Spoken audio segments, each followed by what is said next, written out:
Olá pessoal, mais uma vez é um grande prazer estar aqui com todos vocês e nessa reflexão sobre educação, e desta vez nós estamos falando um pouco sobre educação integral. O que significa isso, né? Então, desta vez é interessante porque quando a gente fala de educação integral, significa que a gente não vai deixar nenhum vazio no processo de educação. Por exemplo, se a gente dá muita ênfase à parte técnica e ignora o humano, estou com vazio aí. Então, a gente tem até uma expressão para definir a educação integral como educação 360 graus. É o que a gente trabalha, inclusive, nos nossos programas sobre liderança. Agora, é interessante que quando a gente fala de liderança integral, uma forma de a gente ver o que está faltando nas escolas em termos de ensino e de aprendizagem. E sabe uma coisa que ajuda a fazer como se fosse um check-up? É olhar a realidade de hoje e olhar a nossa volta, ver as pessoas que estão trabalhando conosco, pode ser na área de educação, pode ser na sociedade, na comunidade, na política, nas questões mundiais, e dizer o que está faltando nesses adultos que eventualmente até estão poluindo cada vez mais o próprio oceano, o mundo, estão criando um monte de problemas sociais, ecológicos, etc, etc. O que está faltando nessas pessoas? O que faltou na educação dessas pessoas? Ou o que de errado entrou na educação dessas pessoas para elas fazerem o que estão fazendo? Então, esse é um raciocínio interessante, né, de a gente fazer, de olhar a realidade. Se a realidade hoje estivesse perfeita, todo mundo feliz, a gente diz, caramba, acho que todos esses adultos que criaram esse mundo tiveram uma educação muito legal. Né? Então, esse é um primeiro ponto que faz a gente refletir um pouco de trás para frente, né? Sobre essa ideia de o que seria uma educação integral. É aí que, quando a gente começa a falar do futuro, a gente vai ter que pensar, por exemplo, na realidade que existe hoje, em termos de dinâmica, alta tecnologia, etc., e dizer que se a gente for projetar o futuro e tiver que consertar as coisas que não estão bem, né? Porque se a educação não foi integral, for muito boa antes, existem muitos problemas hoje na sociedade. Para a gente chegar no ponto ideal, nós vamos ter que corrigir tudo isso. Então, isso é futuro. Então, na medida que a gente começa a refletir sobre como é que a gente capacita desde pequeno as crianças para que se tornem adultos capazes de pegar todos os problemas crônicos que existem na sociedade, sistemas doentes, e sejam capazes de arrumar. Aí que já é uma outra questão, né? Que ajuda a refletir mais uma vez sobre o que seria uma educação integral. Hoje se fala muito de alta tecnologia, mas estamos fazendo até uma comparação usando essa mesma expressão de alta tecnologia para falar de alta humanização. Então, uma das coisas importantes que a gente não está pensando muito, por exemplo, toda a vida tem aspectos técnicos, e nas escolas também, na educação também, aspectos técnicos, aspectos políticos, que parece que ninguém fala sobre isso, inclusive nas escolas. Não estou falando da política do Congresso, não estou falando disso, né? Mas eu estou falando de saber lidar com poder. O seu poder, poder dos outros, é aí que precisamos, inclusive, ajudar as crianças numa educação integral a lidar com poder. Poder que todo ser humano tem, até de dizer o que precisa dizer.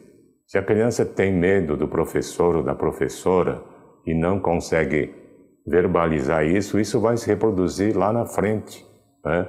Em que a pessoa está vendo coisas erradas, mas tem medo, por exemplo, de falar com o chefe, quando na verdade a pessoa deveria se autovalorizar, saber do poder que tem e está muito natural em dizer o que precisa ser eventualmente feito. E tem aspectos culturais. Então, quais são as crenças que as pessoas têm? Daqui a pouco eu vou desdobrar um pouquinho esse tema que é extremamente importante nessa ideia da educação integral. Porque a gente não trabalha isso, nem nas escolas, em lugar nenhum, nem nas organizações. E que eu vou dar uma atenção especial hoje nesse tema de educação integral. Por outro lado, existem aspectos na vida que são estratégicos. Para que lado que eu devo ir para superar todas essas barreiras que existem ao meu redor? Cabeça estratégica, cabeça de resolução de problemas. Tá? E a outra coisa uma coisa é ficar lucubrando na cabeça, pensando e tal, outra coisa é ir para a ação e fazer acontecer. Então isso está faltando nas organizações, está faltando na sociedade, as pessoas têm boas ideias, mas não sabem o que fazer com a ideia, para que ela aconteça e os resultados comecem a aparecer.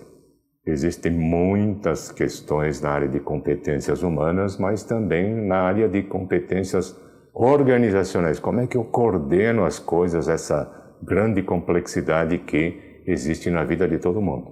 Todo mundo, não é só cargos bem complicados, mas na vida de todo mundo temos que saber coordenar aspectos financeiros, monetários, com realização, estar motivado, pensar nos meus colegas, constituir família, pensar em como é que eu ajudo os filhos, essas coisas todas, né? Então é muito complexo e essa capacidade de organizar e coordenar é uma capacidade extremamente importante. A pergunta é se nós estamos provendo esse tipo de competências humanas, culturais, técnicas e de coordenação, por exemplo, para as crianças, saber lidar com o poder. Então a gente começa já a adicionar uma série de coisas para que a gente comece a pensar até assim nas escolas o que a gente deveria estar fazendo para que a gente forme esses adultos que atuem em qualquer área e que sejam capazes de gerar os resultados, resolver os problemas e tornar a sociedade e o mundo cada vez melhor. Por outro lado, a gente fala de conhecimento. Então, tem muita coisa no currículo que a gente tem que cumprir, até por obrigação, definido pelo MEC, conteúdo e tal. Algumas coisas são essenciais, é claro. Saber lidar com números, aritmética, matemática, né? Saber escrever, saber falar bem, falar com clareza, etc, etc. Então, tudo isso são coisas importantes. Porém, existem algumas coisas, sutilezas no dia a dia, que você vê adultos que não escutam, interrompem o outro toda hora, não está interessado em ouvir o outro, está interessado em falar só. Agora, como é que a gente pode incluir essa competência de ouvir o outro com respeito nas escolas para que se tornem adultos que, em vez de polemizar, né, e tudo mais, e até gerar essa questão de eu não quero nem ouvir o que você diz e tal, essa polarização que a gente vê. Por que há polarização? O que faltou lá na escola para que a gente tenha um monte de pessoas que, embora convivendo com pessoas que pensam diferente, conseguem conversar numa boa, né? Então essas são algumas sutilezas que precisamos levar em conta em todas essas coisas que parecem óbvias. Capacidade de escrever, capacidade de falar, mas tem capacidade de ouvir, né? Ouvir pessoas que pensam igual é fácil, agora ouvir pessoas que pensam muito diferente e conseguir se entender é uma coisa diferente. E lidar com conflitos, ter ideias, né? Então, quando a gente começa a falar de educação integral, mais uma vez aparecem essas coisas todas. Porém, quando a gente fala de conhecimento, todas essas áreas de conhecimento adquiríveis hoje pela internet, né, a partir de um processo de autodesenvolvimento, falamos sobre isso na apresentação de agosto do ano passado, né? Então, nós estamos na era do autodesenvolvimento.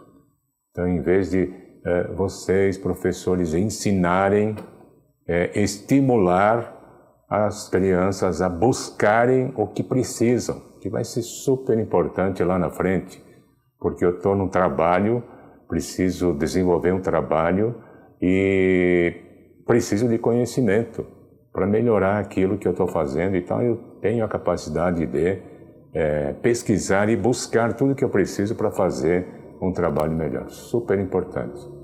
Até que ponto nós estamos ensinando nas escolas a capacidade de pesquisar?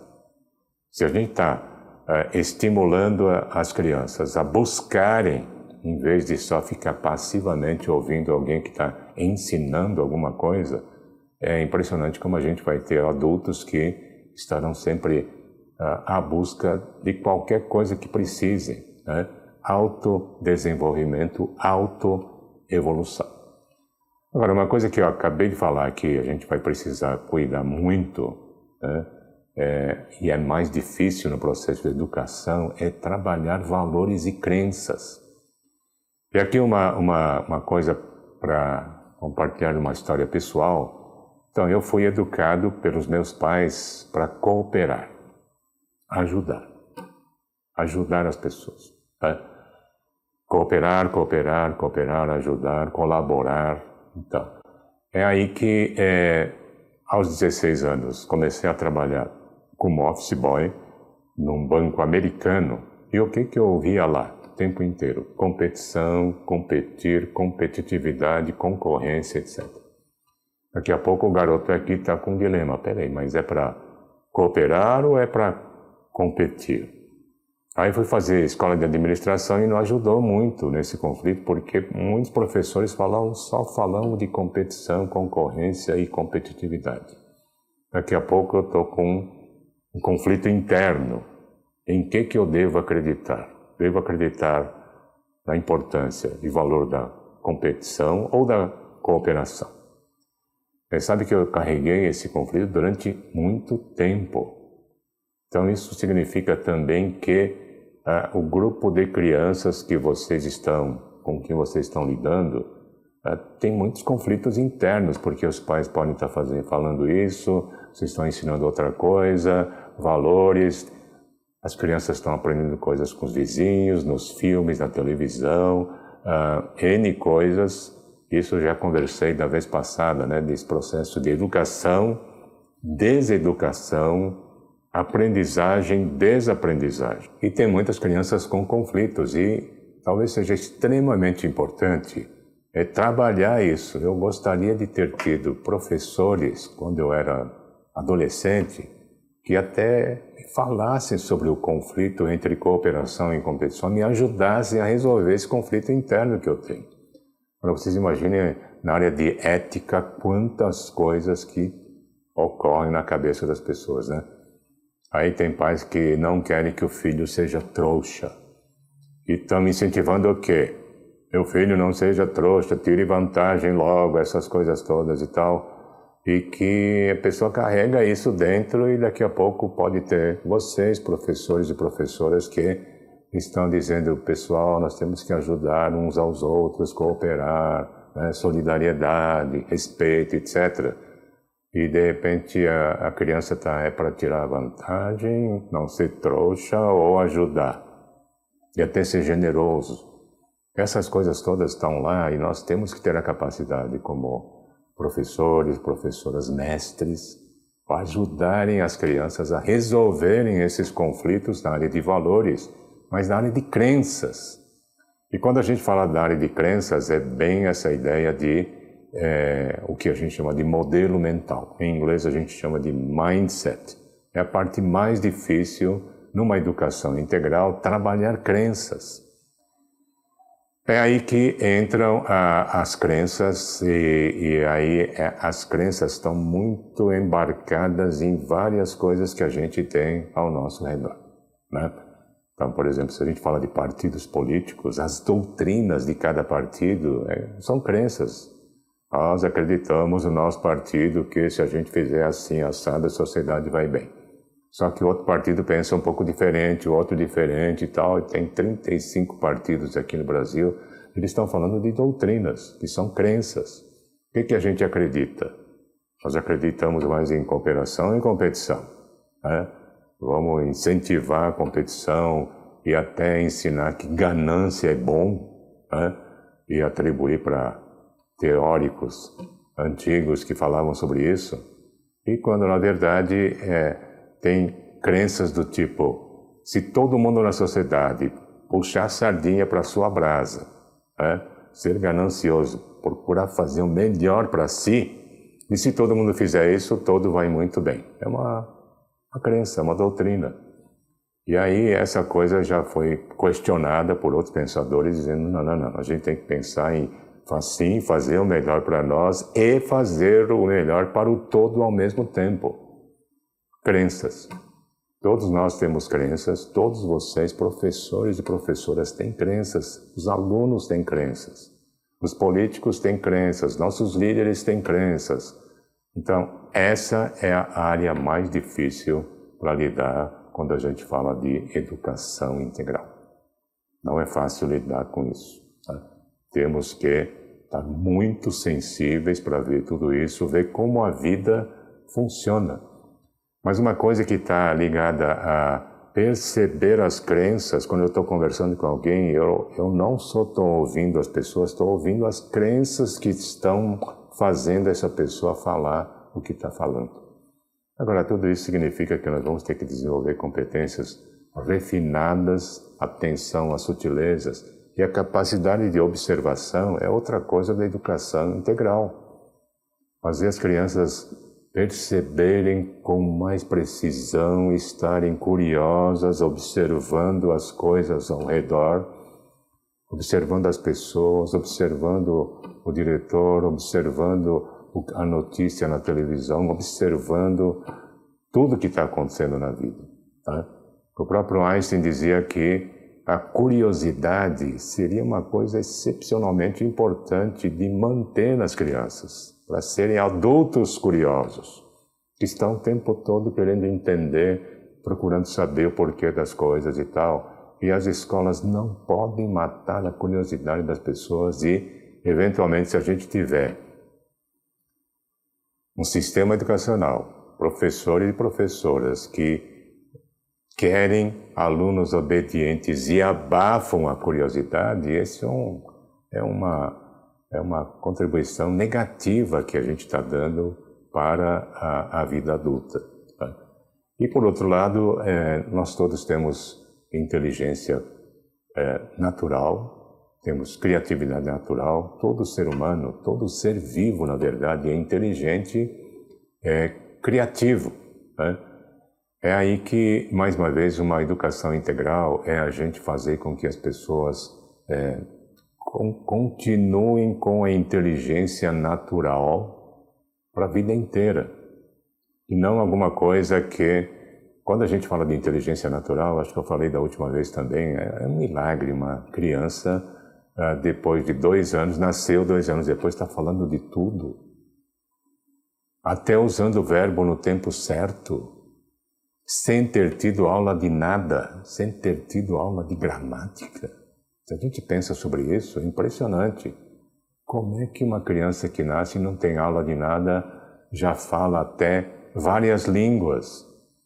Pai e mãe são de nacionalidades diferentes, falam línguas diferentes. Aos 2, 3 anos a criança já fala 2 línguas, e bem. E ainda tem o discernimento de falar na língua certa com o pai e também com a mãe. Por essa inteligência natural, inerente, que a gente vai aprendendo coisas sem ter aula de nada. A gente perdeu? Não. Mas a gente deixou, aparentemente, isso de lado para privilegiar a escola que ensina. E viramos escravos, às vezes, de que tudo que a gente aprende, a gente tem que aprender de alguém. Não pode descobrir sozinho. Então, essas são algumas coisas importantes que nós temos que levar em conta para que a gente consiga efetivamente fazer com que as coisas estejam evoluindo e a gente esteja provendo educação integral para todos. Então, por exemplo, se a gente for falar sobre criatividade, né? Eu lembro que uma vez nós trouxemos um professor japonês e que veio falar sobre gestão do conhecimento. E ele disse uma coisa muito interessante, ele disse: Singapura, como país, emulava ou imitava o sistema educacional japonês. muita disciplina, muita aprendizagem por parte dos alunos, aquela coisa toda e tal. Mas o pessoal de Singapura começou a ver que tínhamos crianças muito bem disciplinadas e tal, mas não necessariamente mais criativas. Tanto é que eles mudaram o sistema para privilegiar muita arte nos primeiros anos, para que as crianças pudessem soltar a criatividade e conseguir serem adultos extremamente criativos, né? Profissionais altamente criativos, mas cidadãos altamente criativos. Eu achei muito interessante isso, né? Mas aí a gente começa a ver pais que começam a ficar preocupados porque a criança que está nessa, né, de muita criatividade, às vezes está falhando na precisão do escrever, por exemplo. Está escrevendo errado ainda. E aí que é interessante, né? Você quer o garoto de 10 anos que escreva direitinho ou que escreva criativamente. Então, de repente, você vê alguém que está numa escola que privilegia a criatividade, que está fazendo poemas fantásticos aos 10 anos, mas escreve errado. E o outro escreve muito bem, certinho, mas não é criativo a ponto de criar um poema. E a premissa é de que a criatividade não pode ser abafada e essas coisas de escrita, etc., vão se ajustando. E as pessoas, em processos de autodesenvolvimento, a criança que lê muito vai aprendendo a escrever bem e corretamente, né? Então, incentiva a leitura de bons textos, etc. Então, são essas sutilezas todas que levam a essa educação integral. E, mais uma vez, a gente vai poder, sim, saber se nosso sistema está desenvolvendo uma educação integral que não deixa vazios, 360 graus, quando a sociedade só tiver adultos em todas as posições da sociedade que estejam construindo um mundo cada vez melhor. Esse é o termômetro. Agora, se a gente olha o que está acontecendo no mundo e o que está acontecendo no país, estamos longe de abstrair que a educação que essas pessoas receberam foi integral.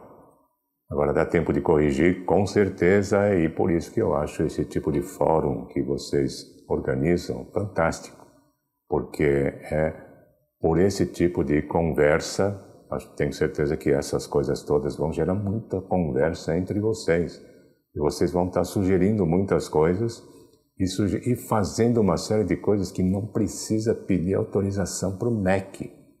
É muito do mestre que, sensível a essas questões, está, sim, ensinando aritmética, está cumprindo o currículo, né, que é recomendado, mas o jeito de entregar esse currículo é que aí que talvez esteja o maior diferencial que vai formar esses adultos excepcionais lá na frente.